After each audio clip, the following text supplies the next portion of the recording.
Yeah. Sometimes we laugh and sometimes we cry, but I guess you know now.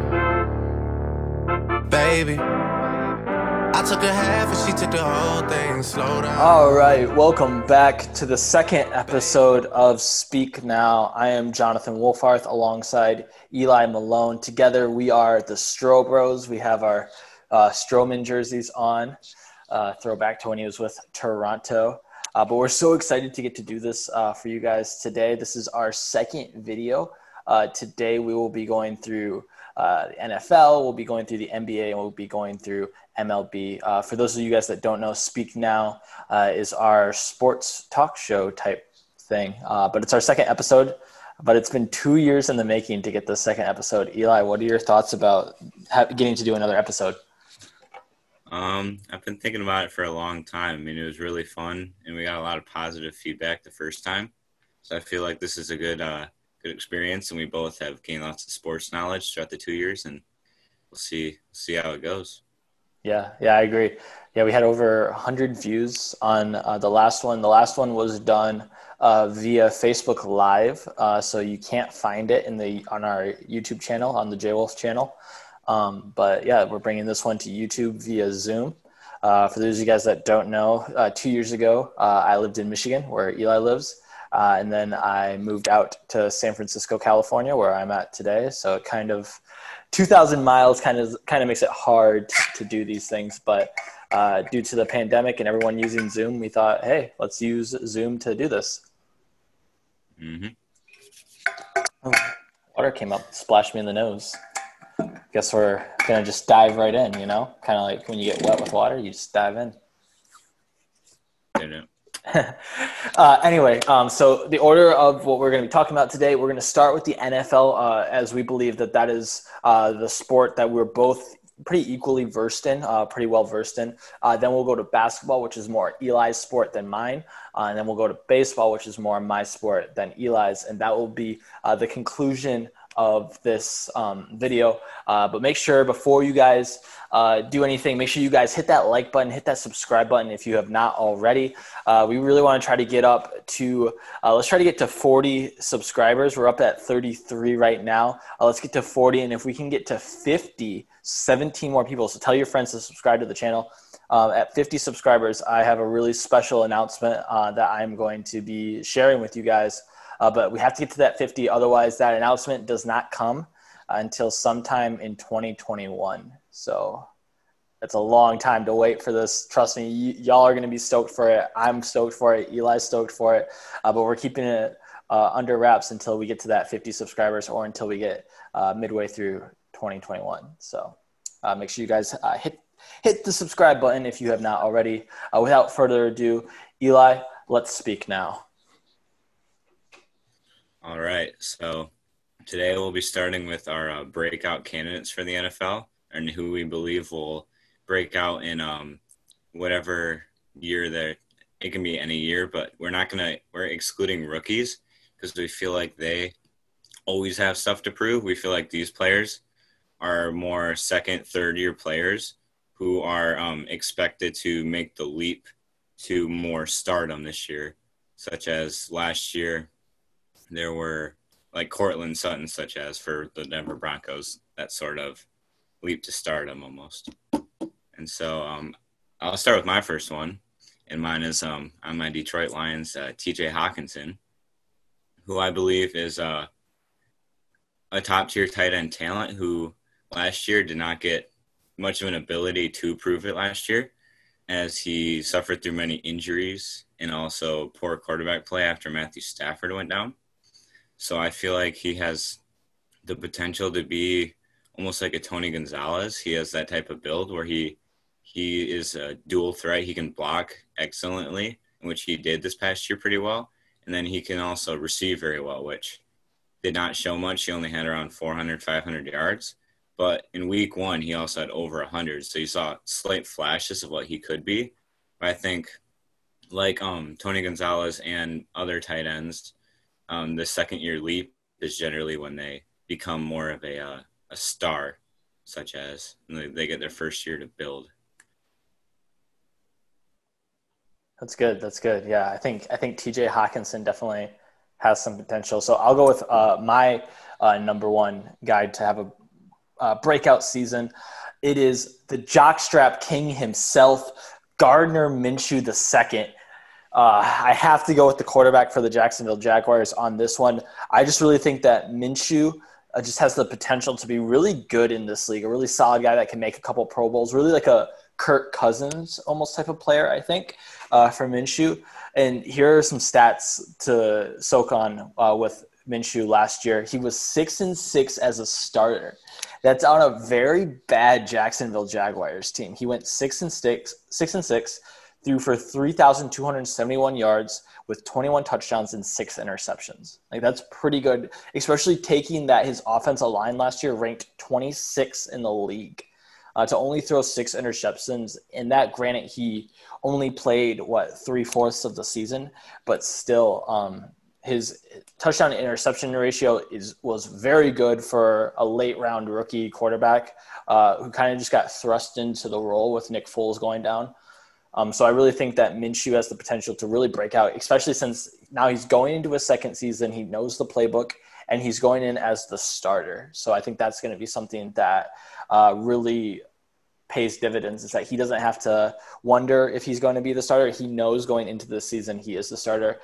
And I really believe, I think Jacksonville's a team that wants to tank. They want like someone like a Trevor Lawrence, Justin Fields, I believe, for Georgia, or is it Ohio State? Now I'm tripping. Yeah, okay. Yeah, but they it's something where it's like they want a different quarterback than Minshew, but I think Minshew's going to prove to them that he's the guy that they should stick with going forward. And they still have Leonard Fournette. So I think Leonard Fournette gets some good protection for him. They got Laviska Shenault in the draft this year, in the second round draft, who looked like a stud coming out of Colorado. I know that they didn't add too many weapons. They didn't really improve the O-line a ton, but I think that Minshew is going to make a jump here in the second season. Yeah, I can see that, especially with their defense not being good either. They'll be behind a lot, so big air attack. I feel like Minshew will have lots of chances to prove that he does have stardom in his future. I'll go with my second one, and it is also a quarterback of the Denver Broncos, and that's Drew Lock. He didn't play during the start of the year. It was Joe Flacco, and then Joe Flacco and his mediocre self drove him through, and Drew Lock ended up taking over. I feel like during that time when he took over, the Broncos went from being a bottom-of-the-line team, looking like a top 5 pick team, to then going to I believe they were like around the 10th pick, because Drew Lock went 5-0 as a starter when he played and beat multiple and he came back and he produced top 10 quarterback numbers during that time. And so I believe Drew Lock will lead the Broncos as one of the bigger dark horses of this year and lead them possibly to the playoffs in a very, very tough AFC this year. Yeah, I agree with you. I think Drew Lock is going to be someone who really does well this year. I'm excited to see what he does. I think the Denver Broncos, dude, are going to be a legit threat in the AFC this year. I don't think I don't think Kansas City is going to have as easy of a time as they did last year. I know that Patrick Mahomes is on a whole nother level than everyone else, but watch out for the Denver Broncos. They have a solid defense, and they drafted some good wide receivers. So they have a good wide receiving core.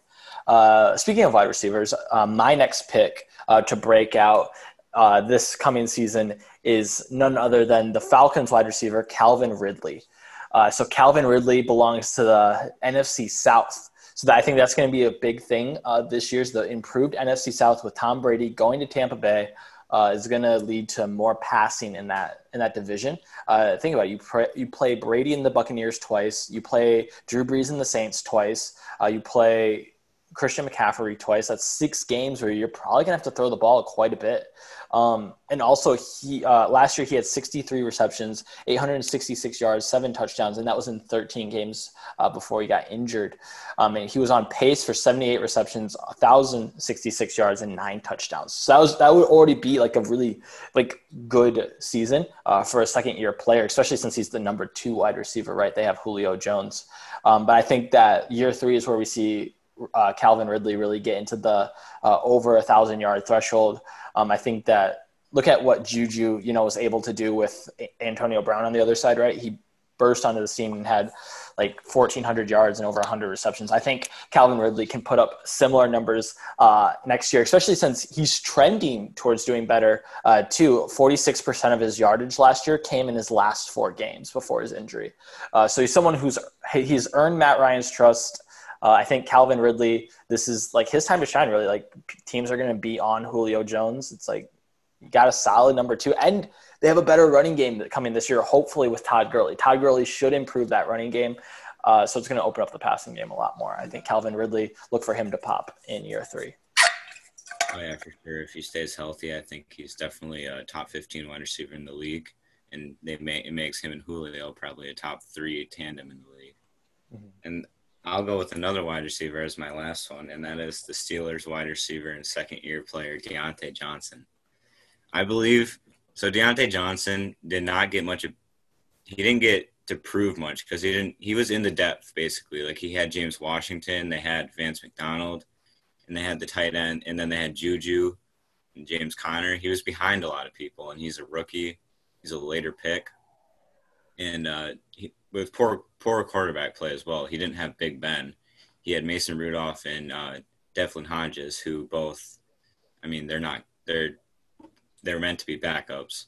And so I feel – and then at the end of the year, when they had Duck Hodges started targeting him more, and he did pick it up at the end of the year, and he started to get more – he started to earn the number 2 spot for the Steelers. Obviously, James Washington and him will have to battle this year again with Big Ben because Big Ben, for sure, he's played with James Washington and he knows him.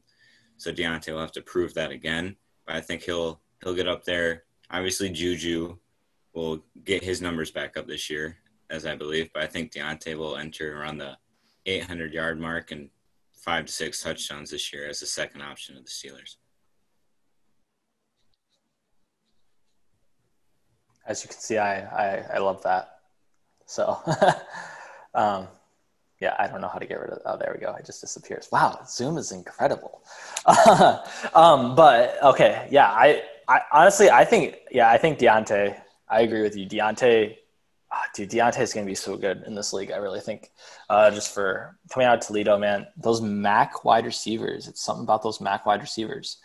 So I'm going to go – so my next pick so I wanted to go quarterback, wide receiver, and then running back for my selections.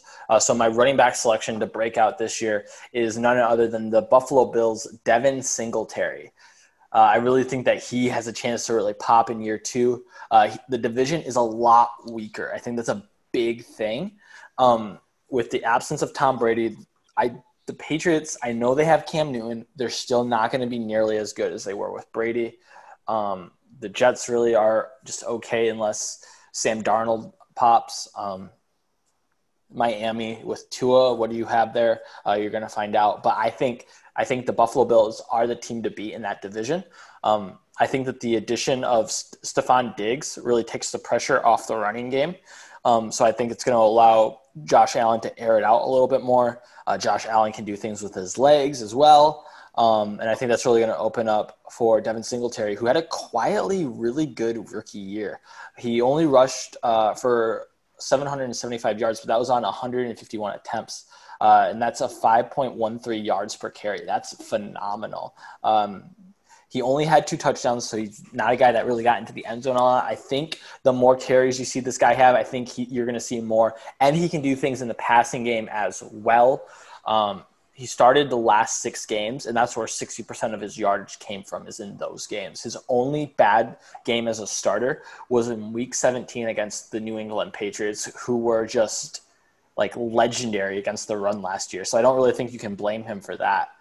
So I think that you look at what he was able to do. I know that he's not the workhorse type of guy. He doesn't really get you 25, 30 carries in a game. He's not a Derrick Henry by any means, but he is a guy that can break off some good yards and get you some first downs. And he did well too against the Texans in the playoffs.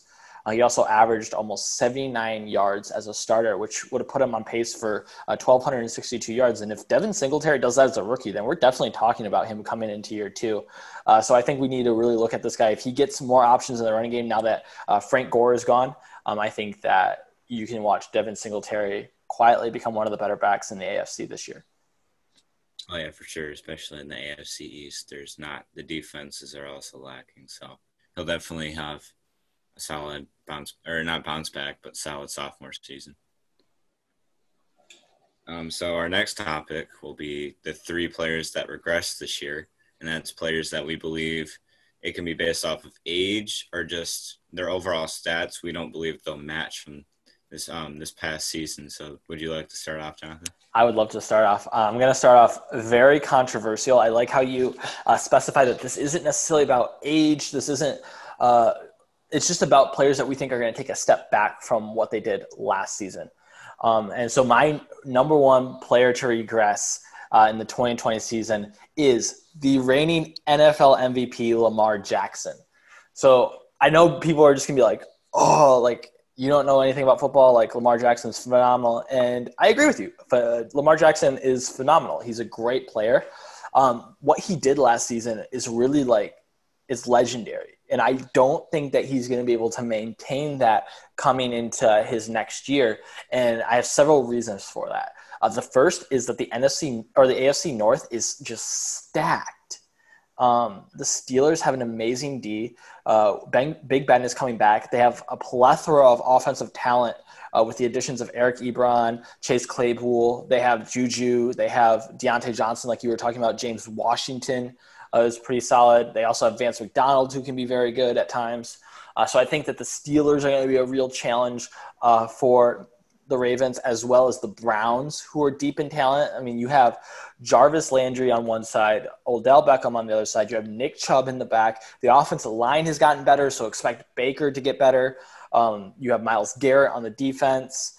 I think that the Browns and the Steelers are going to give the Ravens trouble. And don't be surprised if the Bengals give them a little trouble. Don't be surprised if no team in the AFC North sweeps their division play this year. The Bengals drafted Joe Burrow. What is he going to be in the NFL? We don't know. But what we do know is they're pretty deep at wide receiver. They have Tyler Boyd. They have John Ross. They have A.J. Green. They just drafted the guy T. Higgins out of Clemson. Like, they're pretty deep at wide receiver from the looks of things. They have a good running back in Joe Mixon, and their defense can definitely cause some havoc, whether or not it's going to be good consistently, but it's going to be something that's not going to be easy to play against. Cold weather division, that's no good for a quarterback who's 6'2" and 212 pounds, and he likes to run a lot. I think it's only a matter of time before Lamar Jackson misses some time because of injury. I don't know if his style of play is going to be sustainable in the AFC North. I think that's a really tough division, a really cold weather, physical division. We'll see if he can sustain it. That'd be really impressive if he can, but don't be surprised if Lamar Jackson takes a little bit of a step back. Still probably going to be a Pro Bowl level player, but don't be surprised if the Ravens and Lamar Jackson take a step back next year or this year. Yeah, I totally agree with that. I mean, his season is unmatched. It was the first ever do 3,300 yards and over 1,000 yards rushing. So it's extremely hard to match what he did. So it's gonna be extremely hard for him to replicate it, or it even might be impossible. The defense is figuring him out. My first player that I chose is the running back from Green Bay, Aaron Jones. Now I picked Aaron Jones because his production last year he had about around 1,500 yards rushing and 19 touchdowns, 16 rushing and 3 receiving. I feel like that's going to be extremely hard to match because that production right there he was the number 2 running back in fantasy, and that came out of absolutely nowhere. But I believe he'll regress this year because not only the NFC North has the Bears and the Vikings, which those are 4 tough games, and the Lions obviously are a very easy and a very good game for him, a good matchup. And also the fact that they did draft A.J. Dillon in the second round, another running back, to pair with him and Jamal Williams. that's a 3 running back backfield that really can do. All of them could possibly play some snaps, which even adding A.J. Dillon will now take away more snaps from Aaron Jones. And then also adding Aaron Rodgers. The Packers have never really had, they don't rush a ton. Obviously, Matt LaFleur adding him. But I feel like Aaron Rodgers leads that team, and he does want what he wants to do because Aaron Rodgers, he's an all-time great. So I feel like this year they will pass a bit more because they were always in tight games. So I feel like they'll pass a lot this year to the likes of Devontae Adams and a more pass-catching back like Jamal Williams. So I feel like Aaron Jones will take a step back, but he'll still be a top 10 running back in the NFL. Yeah, no, I agree. I almost included Aaron Jones on my list. I think the big thing is the 16 rushing touchdowns. It reminds me a lot of LeGarrette Blount, that one year where he had double-digit touchdowns. It's probably not going to continue to keep up that type of production. I still think, like you said, he's going to be a solid.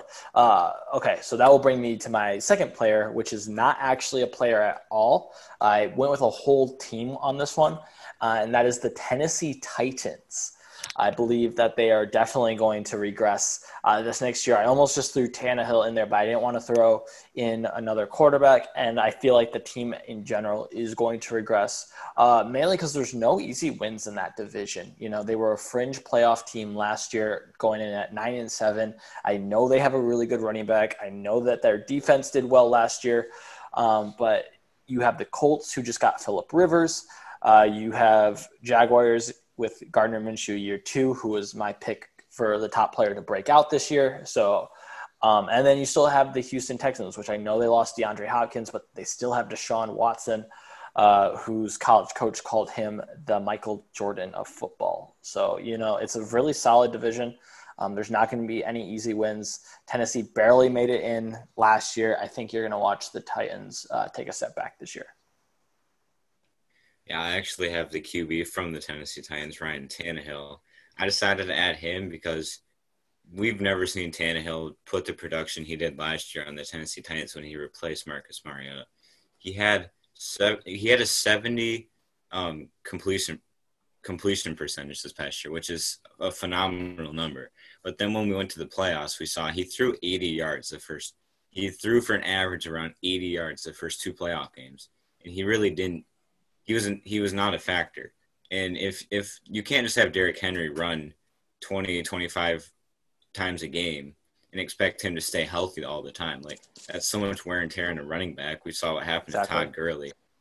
And so something like that, he's going to have to pass. And we've seen what Tannehill with the Dolphins, he's at best an average QB, and now he's getting paid like a mid-level elite quarterback, which it was like a 3-year, $75 million deal, which is absurd for Ryan Tannehill. He's injury prone, and he's always just been average at best. He was decent with the Dolphins, but he just wasn't top tier, and he still, I don't believe, is. Yeah, I totally agree with you on that one. I don't see that. I mean, that was the main reason why I picked the Titans to regress is Tannehill. But yeah. So that will bring me to my next player. And my next player is a guy that's going to be teammates with TB12 this year, wide receiver Chris Godwin. Chris Godwin had a monster year last year with 86 receptions, 1,333 yards, and 9 touchdowns. I believe he's a really good wide receiver. I don't believe that the talent or the drop-off is because he's not talented. I believe the drop-off is because the talent that is around him. You already have Mike Evans, and now you have the addition of Gronkowski. Tom Brady is a guy who's notorious for liking to throw the ball around a little bit more, especially to his running backs, too. He likes to throw to running backs. So I think that that's something where it's yes, Chris Godwin is still going to be a very good wide receiver in the NFL. He's not going to put up those monster wide receiver 1 numbers this coming year. He's probably the number 3 option for Brady right now with Evans and Gronkowski. Brady loves Gronk. Got Gronk to come out of retirement. just to play ball with him. So I think that you're going to see some drop off in production from Godwin. Also, you had a guy in Jameis Winston that threw a ton. I don't think that you're going to see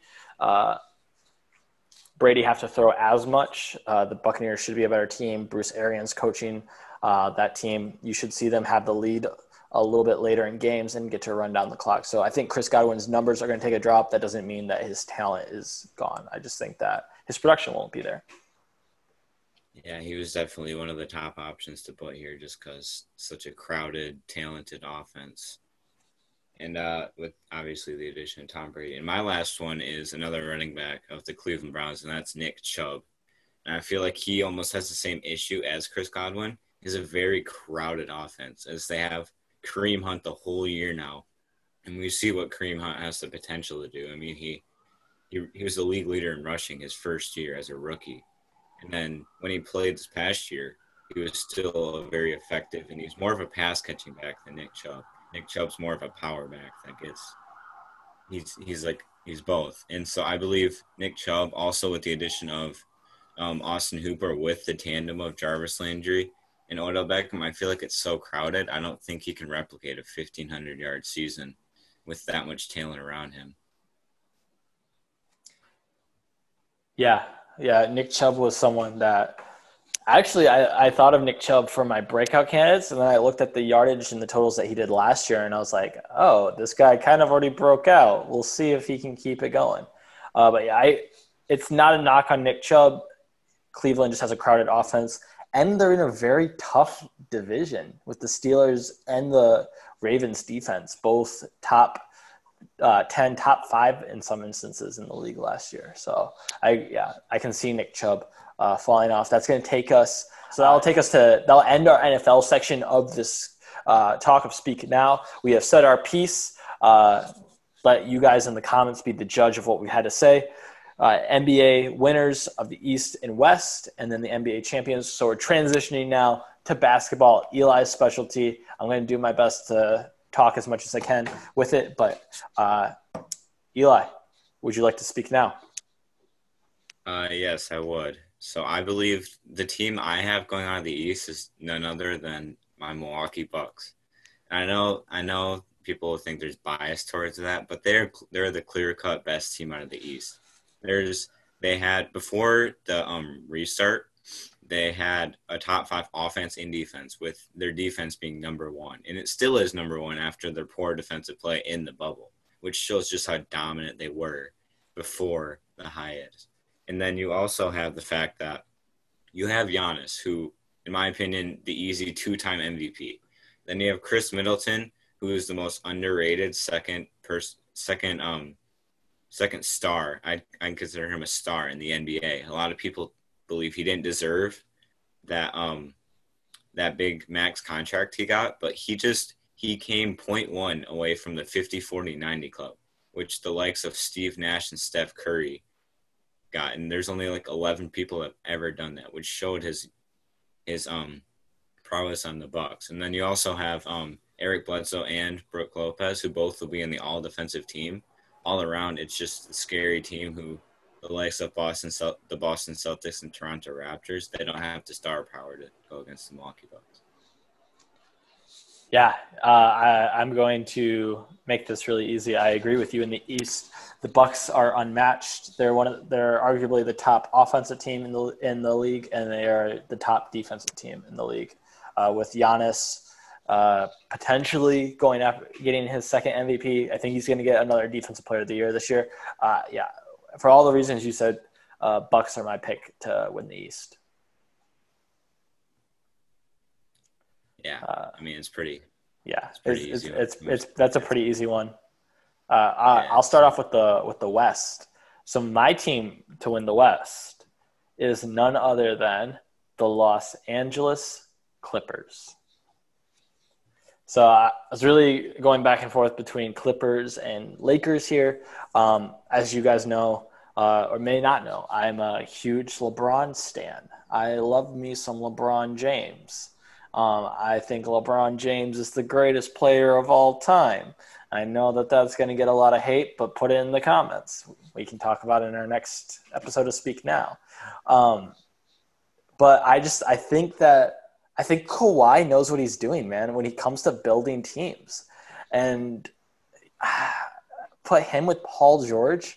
I see the Clippers overtaking the Lakers to go to the NBA Finals. Yeah, I'll make this easy again. I have the Clippers as well going to the NBA Finals. It really is Kawhi. It's a battle of. It'll be the Lakers and the Clippers in the West Finals. There's no doubt about that. I mean, it's a battle between the two greatest playoff performers of this past decade, in my opinion. I think LeBron, obviously the best playoff performer of this past decade. Then there's Kawhi, who showed his prowess in 2019, showing that he is arguably the greatest, or not the greatest, the best player in the NBA. And so I feel like they have the most star power on their team, and they have the most depth on their team. They have Lou Williams and Montrezl Harrell coming off the bench, and they're both a candidate for Sixth Man of the Year, which shows how deep they are already.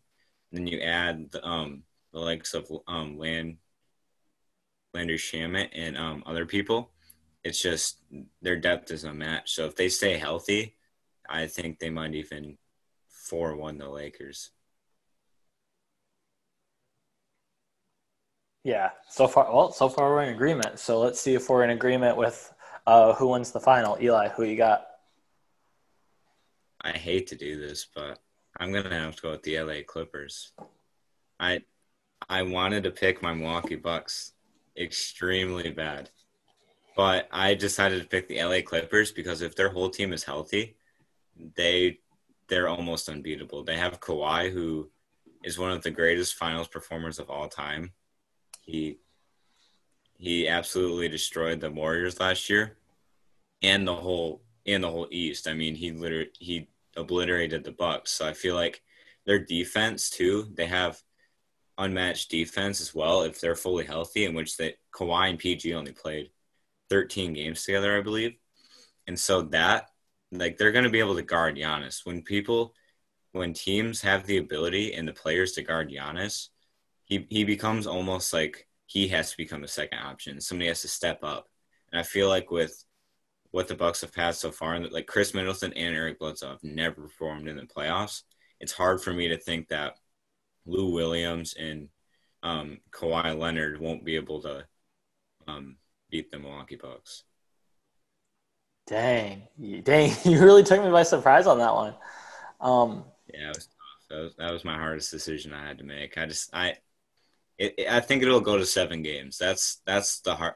I think it'll be one of the best. It'll be the best finals since the 2016 Cavs Warriors series, where LeBron came back from 3-1. I just feel like the Bucks, if the Clippers are fully healthy, I don't feel like they have enough. Yeah. So I agree with a lot of the reasons that you just said, which is why I almost picked the Los Angeles Clippers. I picked the Milwaukee Bucks to win it all this year. I think that Giannis has added enough to his game to the point where he's not as one-dimensional a scorer as he was last year. And I just think that Milwaukee as a team has just played a lot better this year than they did last year. I think that coming into it being it would be a rematch of Giannis versus Kawhi.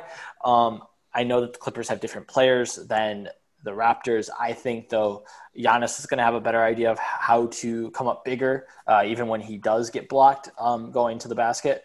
So I think that you're going to see it's Milwaukee's time. I think that might be the last season, if not soon is going to be the last season where Milwaukee loses their window of a championship. I think Giannis keeps that window open a little bit longer by bringing home a chip to Milwaukee.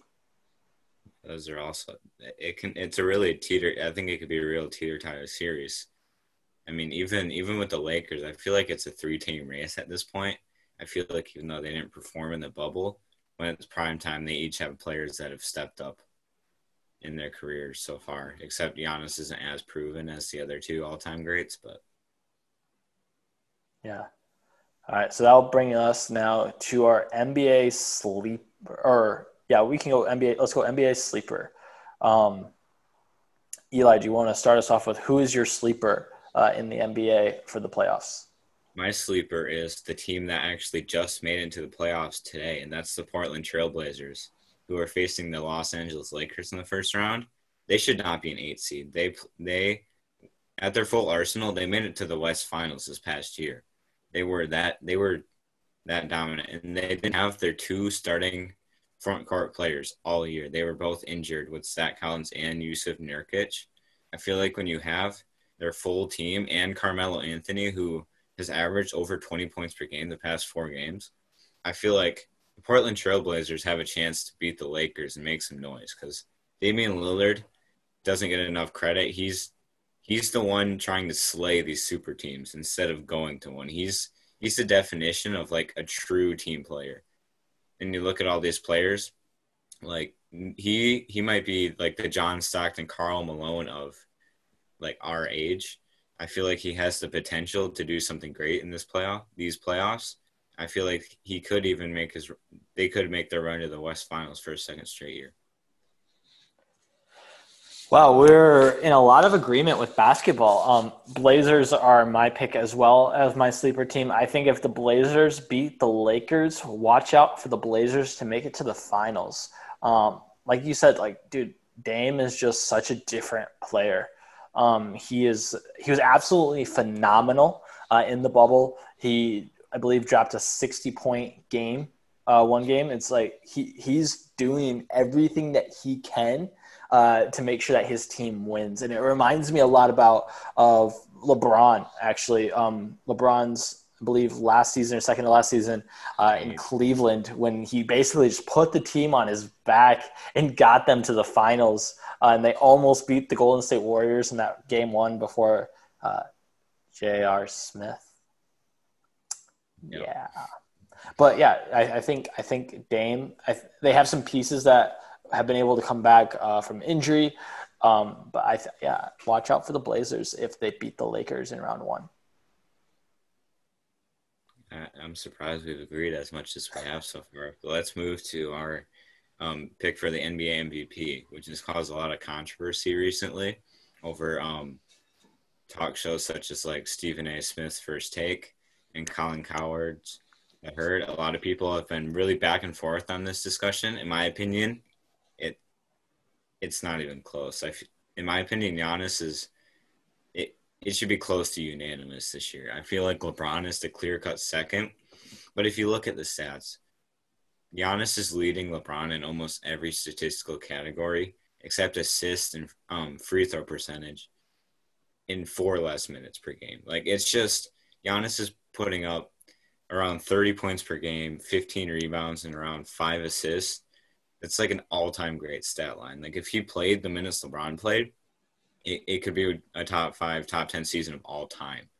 And then a lot of people have the narrative, like LeBron's 35, and LeBron's more valuable to his team. Like, they wouldn't even make the playoffs without him. I also don't agree with those statements because, like, I still think the Lakers have Anthony Davis. He's a top 5 player in the NBA. You have to remember that.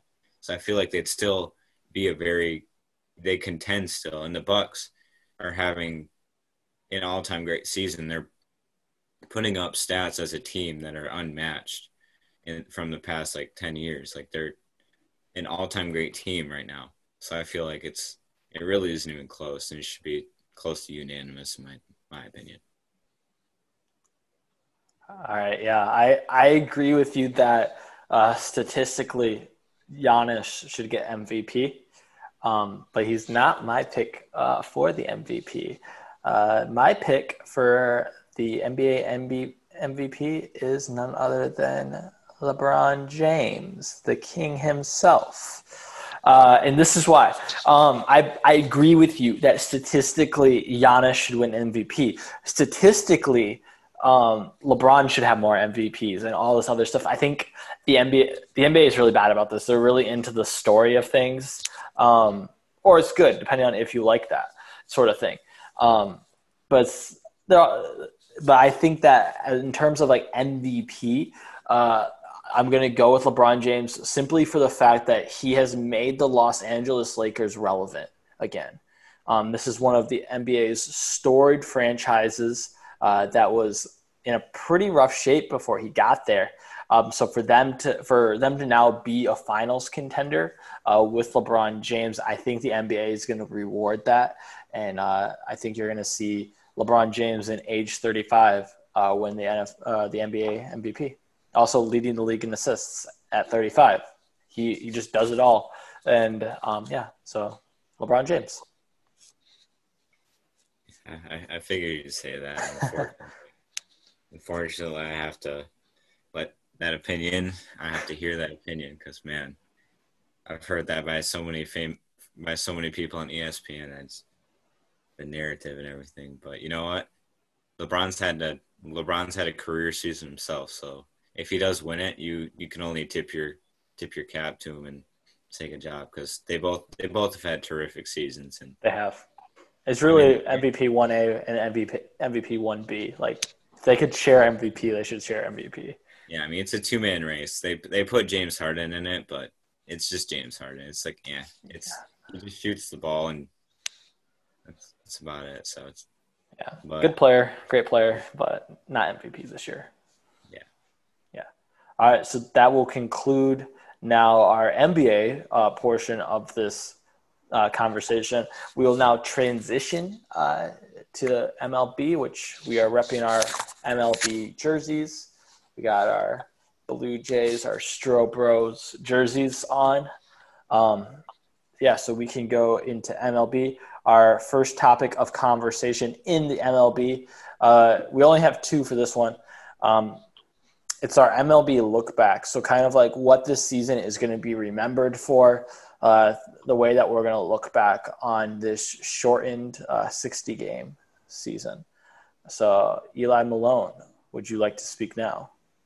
Yeah, I'd love to. So this season is quite the unique one. I do believe this season will always remembered. It'll have an asterisk by it, in my opinion. That'll be one thing that people will see by the season and be like, this is the season that COVID-19 affected the MLB in a big way. And I also think this is the season that people remember. This is the year the Astros had to prove themselves that they were an actual dynasty in a way. Like they won the championship and they did all the things. And then just to come out, they had a sign stealing scandal. And I feel like this is the year they have to prove that they are a team that is worth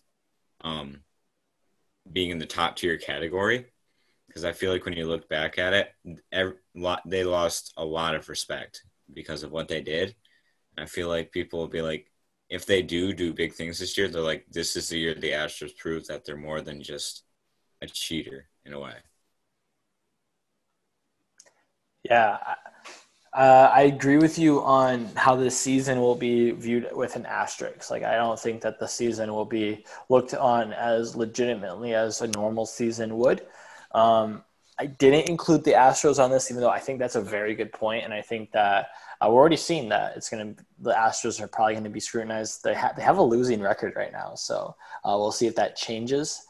I think that another point that this season is going to be remembered of is the teams with COVID, like the Miami Marlins, the St. Louis Cardinals, all these teams that have had to postpone games. I think we're going to remember that looking back on this season. And then my last point of how to look back on this season, I don't know if we'll technically look back on it this way. This is what I think, though, is a really redeeming aspect of this season, and I think that we should look back on this season with this, and it is Albert Pujols really reestablishing his greatness to us. He is one home run away right now from tying Willie Mays for fifth all-time. That would be 660, and then he's 2 away from passing Willie Mays to be in sole possession. He is only a couple RBIs away from passing Alex Rodriguez for third all-time in RBIs. He is one of only 3 players to legitimately get to 3,000 hits and 600 home runs without steroids. Alex Rodriguez did it, but with steroids. The other 2 players are Hank Aaron and Willie Mays. And I think that that's something where we have lost in this last decade the greatness of Albert Pujols.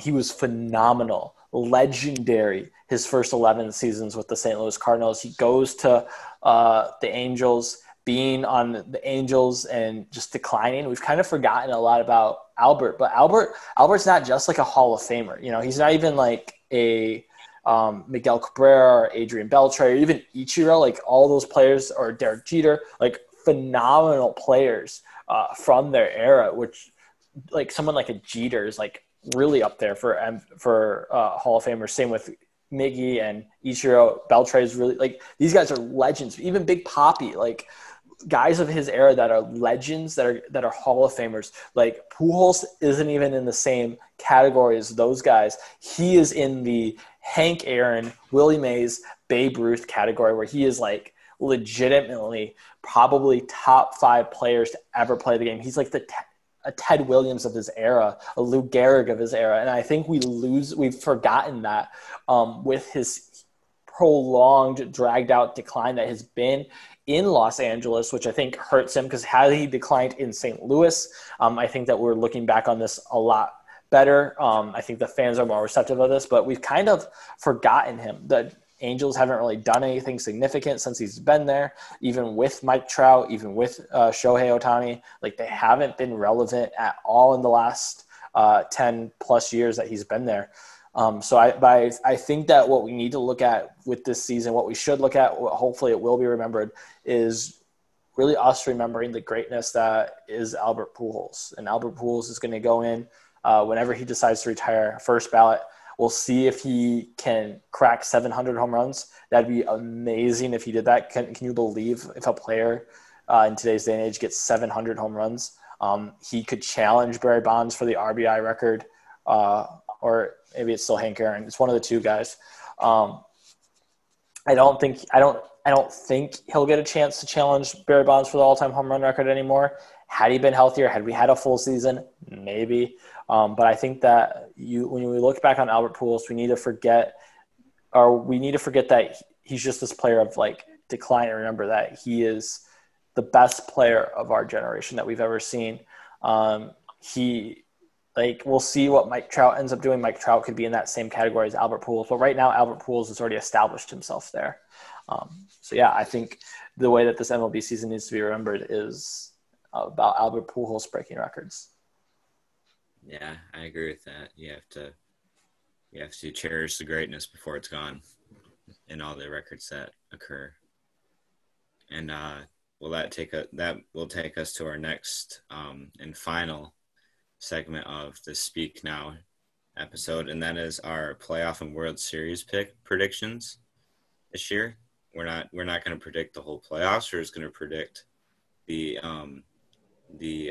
8 teams on each in each the American and National League, and then also who we believe will come out on top in this short season. So would you like to speak now, Jonathan? I would love to speak now, Eli. I went a little bit over the top. It was pretty extra with this, I'm not going to lie. But so I know you said we weren't going to predict the entire playoffs. I ended up doing that just for the sake of doing it, because it was just kind of helping me get everything in order. So I'm going to share my screen with everyone so you can see the bracket I created. Make this full screen for you guys. All right. So we'll start in the American League. So there's 8 teams in each league, like you said, Eli. The number 1 seed will be the New York Yankees. The number 2 seed is the Oakland A's. 3 seed is the Twins. So how the seeding works, if those of you guys that don't know, first 3 seeds are the division winners. The next 3 seeds are the second place teams in the division. And then the final 2 teams are the best remaining records. So these are the division winners right here. So Yankees will win the East, the A's will win the West, and the Twins will win the Central. After that, we'll have the Indians in second place in the Central Division with the next best record. The Rays that are going to be second place in the American League East, which is actually a really good division this year. And then the Rangers are going to be second place in the West, I believe, coming in at 6. I think the Tigers are going to slip in to the playoffs. I think they're going to get hot somewhere down the stretch. They've already done a lot better than expected, but watch them bring like Casey Mize into the mix, or who else, some other prospects in the mix, and they squeak into the playoffs here. And then we'll have the Blue Jays overcome the Orioles, who are projected to get in the playoffs right now. I think the Blue Jays get hot at some point down the line. We still have two-thirds of the season left or something like that. So anyone can get hot. I believe these teams are going to squeak in. Yankees win round one against the Blue Jays. Rays win round one against the Indians. A's, and as you can see, the A's end up winning the American League pennant. Over on the National League side, I have the Dodgers in the number 1 seed, Cubs in the 2 seed, the Braves in the 3 seed. So I think the Braves end up getting hot and winning their division. I think the Marlins, which have been they've been phenomenal so far, win second place and they get into the playoffs. And then after that, Rockies, Cardinals. Cardinals have looked really good coming back. I think they're going to keep going with that. I don't know if it's possible for them to get into the playoffs with the games that they missed. I'm assuming it still is, and I expect more teams to miss games, so I'm just going to say that they get in just for the sake of this video. Padres, phenomenal young talent. And then the Reds, I think, are a sneaky hot team. And then as you can see, I have the Miami Marlins going all the way and winning the World Series. And Eli, that opinion of mine is based on one fact that I can give you, and that fact is that Miami Marlins, or previously known as the Florida Marlins, have never lost a World Series.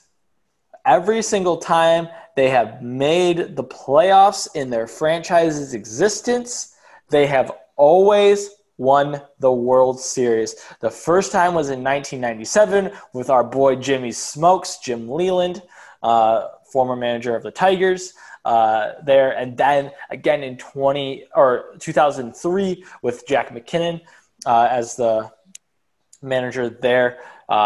Some different heroes in both ones, Edgar Renteria, Josh Bennett, or Josh Beckett. So based on the one statistic that I just gave you, the fact that every single time that they have made the playoffs, they have won the World Series. They're projected to make the playoffs now. So if they make the playoffs, they win the World Series. It's as simple as that. It's quite the bold take, but, this is a season of crazy things going on. So it's anything's possible. Even one of the projected worst teams in the MLB can do it. And that I'll go through mine now. We had actually the same AL division winners. I did have the Yankees, Twins, and Oakland Athletics as well, all winning their division. I think they're clearly the top 3 teams in the AL, at least during the regular season, with the New York Yankees obviously having the pitching and the batting. And they have, on paper, the most talent in the AL. And then I'll move on to my 5 other teams. I had Tampa Bay as the second team in the AL East. I feel like they have a lot of like raw guys on their team that they all produce solid numbers, and then their pitching. They have Tyler Glasnow and Blake Snell, who have started off slow, but I feel like once they get going, I feel like that's a team to look out for. And then I have the Cleveland Indians being the clear-cut second in the AL Central. They've just kept their core together, and they keep going with the likes of like Jose Ramirez and others. I feel like, and obviously Francisco Lindor. I feel like that team will always be a playoff contender. And then I have the Houston Astros being second in the AL West. And then my wild cards, I also have the Tigers. I feel like these teams, man, like the Tigers have always, like these past couple of years, they've obviously been historically horrible. But during like the first stretch, the first 60 games, they haven't been horrible. And I feel like if they can keep up what they've got going on, they have had a surprisingly good bullpen. Once they bring up their young guys, I feel like they do have quite a bit of potential. Obviously, their whole team is potential and rebuilding. They have a lot of young guys already starting and batting. They have a lot of new faces, but I feel like they can make some noise. Then I have the Texas Rangers as my last team. I feel like the Texas Rangers can make some noise. I don't know much about the Texas Rangers, I'm going to be honest. But looking through it and looking through their games, they've contended, and their run differential is not horrible either. I feel like they have good potential to be a sneaky team in the 8. I don't feel like they'll do anything, but I feel like, obviously being where the playoff format is different, I feel like they could definitely make a lot of noise there. And then going into my National League, I also had the Atlanta Braves winning their division. They have Ronald Acuna Jr., Ozzie Albies, and their pitching staff is also improved. I feel like they'll definitely keep improving. I don't think they'll make it all this year, but I feel like every year they get better and better. And I have the Chicago Cubs winning their division. They've started out hot, and I think they're just going to keep it going. I think they will be taken out in the playoffs as well. I don't feel like they're as well matched as other teams. I feel like their division's a bit weak, so I feel like they'll be able to get out of the first round and around the playoffs. And then I have the LA Dodgers winning their division. They have on paper the best team in the National League. Their pitching is great. Their starting 9 is great. They have a great bullpen. I feel like they're just an amazing all-around team who is bound to win a World Series at one point in their time in stardom. And then my other 5 teams, I have the Miami Marlins as well. I feel like they've started out hot, and at the looks of it, they may not have to play all their games, which could come in that could be helpful for them. These teams that weren't expected to be good, it gives them less games, and they can keep their hot streak going and not be able to lose the games that they usually do lose. And then I have the Milwaukee Brewers as the second team in the NL Central. I feel like their team is well-rounded, and I think they'll make a run like they did last year. I feel like with Christian Yelich, once he picks it up, he can really he can himself get that team into close games and winning games. Their pitching just has to improve a bit because that is their struggle point on their team. And then I have the Colorado Rockies as the second team in the NL West. I feel like they are actually a lot closer to the Dodgers than a lot of people think. Their pitching has improved vastly than what it usually has been, which I think that's what's held them back from becoming great. And then they have the likes of Nolan Arenado and Charlie Blackmon and Trevor Story still. And that's just a scary three guys to go against, and then just adding the rest of their lineup. It's a very scary lineup that I think has a very high ceiling for this short season. In my last 2 teams, I have the Philadelphia Phillies making it in. I feel like they've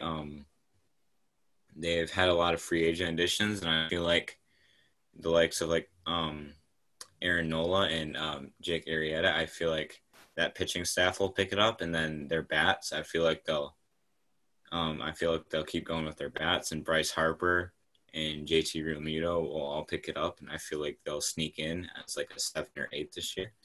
My last team is also the Padres, as you have Manny Machado and Fernando Tatis Jr. And I feel like they're a lot of young guys who can really make some noise, even as a 7 or 8 seed, as they're in a very stacked division. And then I will go to my who I believe will be the World Series winner of this year, and I picked the Colorado Rockies to win it all this year. And when I looked at the team statistics, they are top 10 in both pitching and their bats as well. So I feel like overall they're an extremely well-rounded team. With Charlie Blackmon is batting over 400. He's well in the 400s. And Nolan Arenado is now picking up, as he had a 2 home run day the other day. He's up now to 6, I believe. And their pitching staff has kept them in games, and their bats, once their bats get going, they get win games. And they just recently did beat the Dodgers in the series. I feel like they can beat the Dodgers in the championship series and then end up beating the Yankees in the World Series to take the pennant. Awesome. All right, so those are our picks. I have the Marlins. Eli's got the Rockies. We have both teams coming from the National League this year. So we'll see how this all plays up, but that concludes this episode of Speak Now. If you guys have any suggestions of what we can do to improve, or anything about what you want us to talk about in our next video, we're going to try to do these either weekly or bi-weekly, or twice a month. So we're going to see how much we can get out, but we really want to get these going. Thank you, Eli, for getting to take the time tonight. I know it's a lot later over where you're at than it is where I'm at, but it's always a pleasure. But like I said, if you guys have anything that you want us to talk about, make sure that you put it in the comment section down below. Let us know how we're doing. We love making these videos for you guys. So just remember, until next time, speak now or forever hold your peace. Whoa, whoa, yeah. Sometimes we laugh and sometimes we cry, but I guess you know now. Baby, I took a half and she took the whole thing. Slow down.